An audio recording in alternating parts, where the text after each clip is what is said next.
Yo, some hot news just dropped in the content creator chat that I want to drop for you right now. But I want to know, are you excited about this weekend 2x on Ancient that is coming up? Well, this will even make it even better, even more exciting. At least for me, I'm already planning to pull all my shards that I've obtained so far in terms of Ancient shards this weekend live on Twitch. I'll be streaming Bricks 5D. Make sure you go follow right now so you don't miss that live 500 and hopefully 550 Ancient shard pool. But apart from the 2 extensions and all the awesome legendaries we'll have to obtain that day, yes, all the awesome legendaries, at least above 5 or 10 if I'm lucky, I'm hoping to also get these 10x champions that have just been announced that will be part of that 2x ancient pool.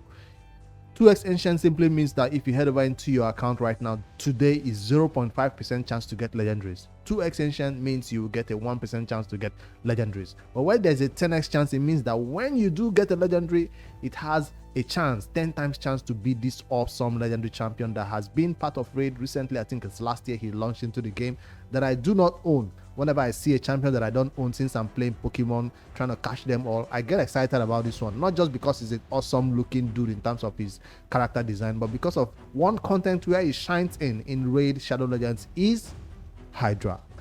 And not just beginner Hydra content. He is best known for an MVP champion you can use in the Hydra, even for the brutal stages or even the higher stages than brutal, where I'm trying to obtain a regular battle, because the brutal battle I just did ended at a 2 key. I mean, I ended at a 2 box reward. I didn't get to the maximum chest. That's what I'm saying. I ended at the second chest. But with a team like this, with Ragash or with a better built team dedicated for the Hydra, I'm gonna be able to push this. So he's welcome on my team. Definitely pulling first legendaries, not Ragash. Pulling secondary, not Ragash. But if you're pulling 5 legendaries from 550, at least I'm guaranteed this champion. That's why I'm this excited about obtaining him, a new champion. I don't even bother about or care about all the duplicates I will get. As long as I get something brand new, something new, and a 10x that is not one that I already own is good. So if you already own Ragash and you don't want to obtain him during this weekend 2x Ancients that will launch Friday, Saturday, and Sunday, this 10x chance to obtain Ragash will be only for 2 days. That is Friday and Saturday. I always forget to say this in my announcement videos, but these 10x champions that are for weekend during a 2x only last for 2 days out of the 3. So that if you already own this champion, I already have multiple copies of him, you don't even want one more of him, you simply have to wait, hold on until Sunday. That's when you pull your ancient shards, and you will not get a Ragash even if you get 10 legendaries on a Sunday. You will not get the Ragash. The 10x for Ragash will last 2 days, while the 2x on ancient shards will last for 3 days. I know it's a very short information, but I don't intend to make it any longer. But hey, make sure you go follow me on Twitch right now. We'll be pulling all the shards that day. But that's not all. On that day, Friday, where I'm going live on Twitch, I will also be doing a gem giveaway. 5 winners. I normally don't announce my gem giveaways, but this one is special. So 5 winners will win 540 gems and 1 ancient shard if you're live on Twitch when you are pulling all those shards. It's a 1-hour stream, so it's not gonna be a long one, but hopefully you join us right here.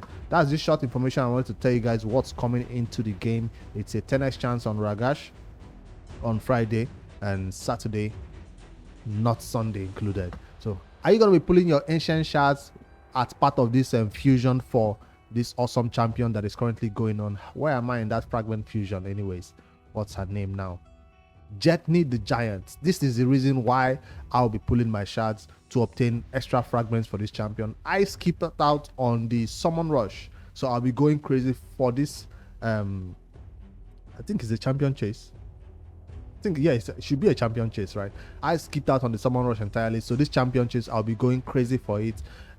Yeah, I would not need to open my Michinaki or Supreme Helheim to complete the champion chase, although that's a viable strategy to open already existing champions. But since I'm pulling 500 ancient shards, I will not be touching my fragments. I'll save them for the next upcoming what do you call it now, clan versus clan that does have personal rewards. So that's your motivation right there. If you're, in case you're not planning to pull your shards, the extra legendary event is still going on. It might be an opportunity for me to get 1 legendary, but no, that will take us to 400 ancients or anything. But no, we are waiting for that day to go crazy on our shards and pull all of them. So I'd like to know, hear your thoughts and some feedback. This is a champion you own. Do you use him in the Hydra? And because I just see the comments and the videos that have been made about him, seems like that's where he shines. And I've seen him sometimes in the arena. He's a defense-based champion. I didn't take a look at his skill, right? Imagine me, I want to obtain this champion and I just skip past him as if he's not important. No. Let's find out why he's so important to people in raid these days. On the A1, this champion places increased defense on this champion for 2 turns. I thought an A1 adds a buff to the enemy. I was like, what kind of A1 is this? But no, he just hits 2 times, then he places increased defense on himself for 2 turns. That's an A1 that adds a buff to the enemy for the ally champion. That's his weird A1. I never knew. I thought the buff happens from one of his A2 or A3 skill, or even in passive. I didn't know an A1 could land a buff. Strange, I tell you. Well, we know some champions do it though. On the A2, this champion attacks all enemies. 75% chance of placing 60% decreased defense buff on each enemy for 2 turns before attacking. That's the clause I'm looking for. Before attacking. Like the new champion they just brought out right here that I was just talking about. She doesn't do it before she attacks, right? Jetney the Giant. That's why she's kind of not... we almost call her a glorified war maiden. She doesn't do her skill before she attacks. Let me quickly just check. No, that's not the button. Jetney the Giant, do you do it before you attack? Attacks all enemy will ignore. That's not it. This one. Attacks all enemy 2 times. Before attacking, she places increased crit rate buff and 30% increased crit damage. Is it this skill I'm looking for? Yes, this is the one. Has a 75% chance of placing decreased defense for 2 turns. It doesn't say before attacking. It just gives her an extra turn, right? Cannot be resisted, and gives her an extra. Cannot be resisted if that's a condition is met. So I was looking for whether that decreased defense will be placed before she attacks. So he does something that she doesn't do, although he doesn't ignore defense though.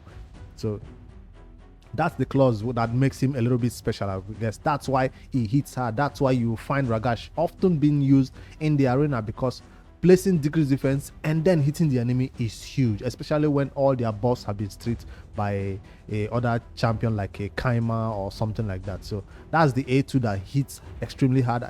But is this why he's being used in the Hydra? Let's find out.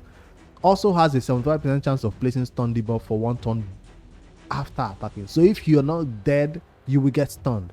But does it get built with accuracy? That's the question. Because for that stun to land, at least for PvP content, he will need accuracy, which is hard to get on some enemies in the PvP content. But let's see the A3 though. Places 25% strengthening buff and a 30% increase speed buff on all allies. So he's not just a damage dealing nuker, he's also keeping us alive in some way with strengthening and increased speed. Also places Perfect Veil on this champion for 2 turns.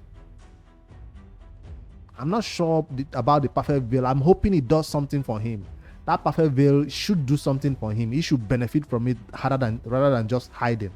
Because I guess if he's your only damage dealer in that team, he deserves to hide so he doesn't get nuked. But let's see if the yes, it does have something to do with Perfect Veil. You can't just have Perfect Veil that does nothing. So at the start of each turn, places Perfect Veil buff on for 1 turn on the ally with the highest attack. I'm still waiting for it to do something. Inflicts 20% more damage against targets whose defense is lower than this champion's defense. So that passive, I'm not sure where does this Perfect Veil comes into his whole skill. His A1 doesn't benefit from Perfect Veil. His A2 doesn't benefit from Perfect Veil. His A3 doesn't benefit from Perfect Veil. So I don't get it. I guess it's just to keep you alive, just like strengthening, I guess. So because you will receive less damage when you're on that Perfect Veil, all right? And increase defense in all battles by 30% is standard for a legendary champion like this. So you might need him in the leader slot if you want. His damage is based on defense, right? Right? Yes. I currently do not have a damage dealer based on defense besides Razen. And so it would be nice. I already have a Magna is based on HP. So it would be nice to have one damage dealer based on defense. Right? Yeah, everybody has based on HP this champion for Hydra, and so I guess that's why he's being used as the Hydra Nuka damage dealing skill based on 3-turn cooldown. So he's definitely worth getting for your Hydra at least. And maybe if you're so desperate about the damage dealing champion like this that is defense based in this go second meta that we are currently at in the arena, he comes in there and does decrease defense before attacking. Important thing to note right there.